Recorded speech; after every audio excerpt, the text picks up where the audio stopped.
ആദ്യം നമ്മൾ പോകുന്നത് ഉപതെരഞ്ഞെടുപ്പ് വാർത്തയിലേക്ക്. ഉപതെരഞ്ഞെടുപ്പിൽ ഇടതിന് തിളക്കം.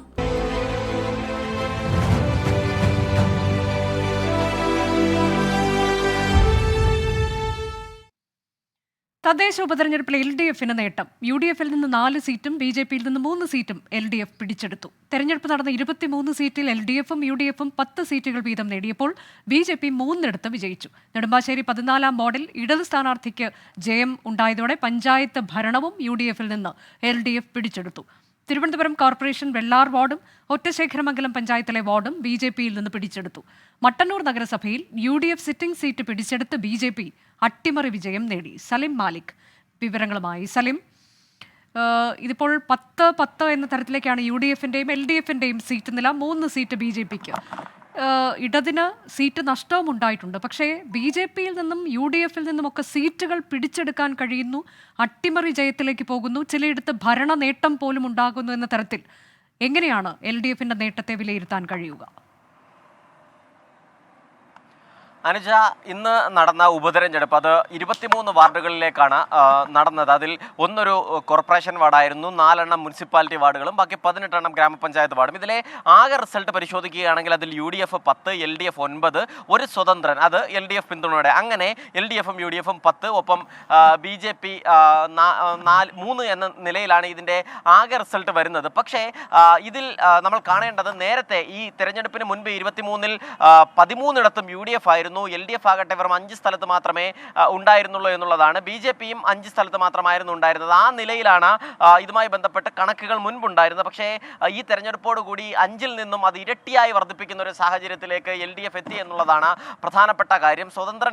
LDF പിന്തുണയോടെ ജയിച്ച സ്വതന്ത്രൻ്റെ കൂടി കണക്കെടുക്കുമ്പോൾ അത് 5-ൽ നിന്നും 10-ലേക്ക് എത്തുന്നു എന്നുള്ളത് മാത്രമല്ല പ്രധാനപ്പെട്ട കാര്യം. ഒപ്പം നെടുമ്പാശ്ശേരി പഞ്ചായത്തിൻ്റെ ഭരണം പോലും മാറുന്ന നിലയിലേക്ക്, ഒരു പഞ്ചായത്തിൻ്റെ അധികാരം കൂടി തിരിച്ചുപിടിക്കാൻ കഴിയുന്ന ഒരു സാഹചര്യത്തിലേക്ക് LDF എത്തി. മാത്രമല്ല പ്രധാനപ്പെട്ട പല വാർഡുകളിലും വിജയം നേടിയതും തിരുവനന്തപുരം കോർപ്പറേഷനിലെ BJP അഭിമാനമായി കാത്തിരുന്ന വെള്ളാർ വാർഡിൽ ഉപതെരഞ്ഞെടുപ്പിൽ വിജയിച്ചത് LDFിനെ സംബന്ധിച്ചിടത്തോളം വലിയ നേട്ടമായി കാണപ്പെടുന്നുണ്ട്. മാത്രമല്ല BJPയിൽ നിന്നും വിവിധ സീറ്റുകൾ, 4 സീറ്റുകൾ UDFിൽ നിന്നും 3 സീറ്റുകൾ BJPയിൽ നിന്നും പിടിച്ചെടുക്കുന്ന ഒരു സാഹചര്യം ഉണ്ടായി. അതും പ്രധാനപ്പെട്ട പല സീറ്റുകളുമാണ് പിടിച്ചെടുത്തത്. അതേസമയം 2 സീറ്റുകൾ നഷ്ടപ്പെട്ടെങ്കിലും ഈ അധികമായി പിടിച്ചെടുത്ത 7 സീറ്റിലൂടെയാണ് LDF 10 എന്ന സംഖ്യയിലേക്ക് എത്തിയത്. UDFിനാകട്ടെ പ്രധാനപ്പെട്ട പല സീറ്റുകളും നഷ്ടപ്പെട്ടപ്പോൾ ആശ്വാസമായത് മൂന്നാർ ഗ്രാമപഞ്ചായത്താണ്. മൂന്നാർ ഗ്രാമപഞ്ചായത്തിൽ UDFിൽ നിന്ന് കൂറുമാറി LDFിൽ ചേർന്നതോടുകൂടിയാണ് കൂറുമാറ്റ നിരോധന നിയമപ്രകാരം അവിടെ തിരഞ്ഞെടുപ്പ് വന്നത്. ആ 2 സീറ്റിലും വലിയ അഭിമാന പോരാട്ടമായിരുന്നു UDFിനെ സംബന്ധിച്ചിടത്തോളം. ആ 2ഇടത്തും ജയിച്ച് പഞ്ചായത്തിൻ്റെ അധികാരം നിലനിർത്താൻ കഴിഞ്ഞു എന്നുള്ളതാണ് മൂന്നാർ പഞ്ചായത്തിൽ UDFിനെ സംബന്ധിച്ചിടത്തോളം ഉള്ളൊരു വലിയ നേട്ടം. അതേസമയം മട്ടന്നൂർ നഗരസഭയിലെ തോൽവി UDFിനെ ഞെട്ടിക്കുകയും ചെയ്തു. മട്ടന്നൂർ നഗരസഭയിൽ ആദ്യമായി BJP അധികാരത്തിലേക്ക് എത്തി. ഈ തിരുവനന്തപുരം കോർപ്പറേഷനിലെ വെള്ളാർ വാർഡിലെ പരാജയത്തെ മറയ്ക്കാൻ മട്ടന്നൂർ നഗരസഭയിലെ വിജയം കൊണ്ട് BJPക്കായി. UDFിനാകട്ടെ ആ സീറ്റ് നഷ്ടപ്പെടുകയും ചെയ്തു. അത് UDFിനെ ഞെട്ടിപ്പിക്കുന്ന ഒരു കാര്യവുമാണ്. 5-ൽ നിന്നാണ് BJP 3-ലേക്ക് കുറഞ്ഞത്, 13-ൽ നിന്നാണ് UDF 10-ലേക്ക് കുറഞ്ഞത്. ലോക്സഭാ തെരഞ്ഞെടുപ്പിന് തൊട്ട് മുൻപുള്ള ഈ വിജയം ഇടതുമുന്നണിയെ സംബന്ധിച്ചിടത്തോളം വലിയ ആത്മവിശ്വാസം പകരുന്നതാണ്. മാത്രമല്ല സലിം, ഇതിൽ പലപ്പോഴും നമുക്കറിയാം തദ്ദേശ തെരഞ്ഞെടുപ്പ് എന്ന് പറയുമ്പോൾ അവിടെ പ്രാദേശിക ഘടകങ്ങളൊക്കെ ഉണ്ടാകും.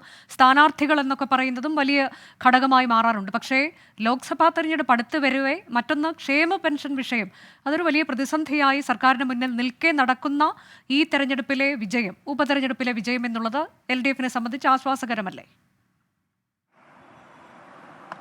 ഉറപ്പായും. കാരണം ഈ താഴെത്തട്ടിൽ ഉള്ള ആളുകളെ സംബന്ധിച്ചിടത്തോളം അത് ഏറ്റവും പ്രധാനം. ഇത്തരം തദ്ദേശ തെരഞ്ഞെടുപ്പുകളിൽ ആ സ്ഥാനാർത്ഥിയും മറ്റ് ഘടകങ്ങളും ഒക്കെ എത്തുമെങ്കിൽ പോലും ലോക്സഭാ തെരഞ്ഞെടുപ്പ് അടുത്ത് നിൽക്കുന്ന ഒരു പശ്ചാത്തലത്തിൽ അതിന് രാഷ്ട്രീയ പ്രാധാന്യം കൂടി ഉണ്ട്. അത് നമ്മൾ കാണാതെ പോകാനും കഴിയില്ല. മാത്രമല്ല സ്വാഭാവികമായും ആ നിലയിലുള്ളൊരു അവകാശവാദങ്ങളുമായി നേതാക്കന്മാർ രംഗത്തെത്തുകയും ചെയ്തു. നേരത്തെ കഴിഞ്ഞ 4 ഉപതെരഞ്ഞെടുപ്പുകളിലായി UDFിന് നേട്ടമുണ്ടാകുന്നൊരു സ്ഥിതി നമ്മൾ കണ്ടതായിരുന്നു. ഈ പഞ്ചായത്ത് തെരഞ്ഞെടുപ്പുമായി ബന്ധപ്പെട്ട് സമീപമായി കഴിഞ്ഞുപോയ 4 ഉപതെരഞ്ഞെടുപ്പുകളിൽ UDFിന് നേട്ടമുണ്ടായതാണ്. പക്ഷേ ലോക്സഭാ തെരഞ്ഞെടുപ്പിന് തൊട്ട് മുൻപ് നടന്നൊരു തെരഞ്ഞെടുപ്പ്, അത് പ്രഖ്യാപനം പടിവാതിൽക്കൽ എത്തി നിൽക്കെ UDFിന് നഷ്ടം സംഭവിക്കുന്നു, സീറ്റ് എണ്ണത്തിൽ നഷ്ടം സംഭവിക്കുന്നു. മാത്രമല്ല അന്ന് ഈ തെരഞ്ഞെടുപ്പുകളിൽ നേട്ടമുണ്ടായപ്പോഴൊക്കെ UDF നേതാക്കൾ പത്രക്കുറിപ്പിലൂടെയൊക്കെ അറിയിച്ചിരുന്നത് അത് സർക്കാരിനെതിരെയുള്ള ഒരു വിലയിരുത്തലാണ്, സർക്കാരിനെതിരെ ഒരു നിലയിലുള്ള ഒരു വികാരം പുറത്ത് താഴെത്തട്ടിലുണ്ട് എന്നുള്ളതാണ്.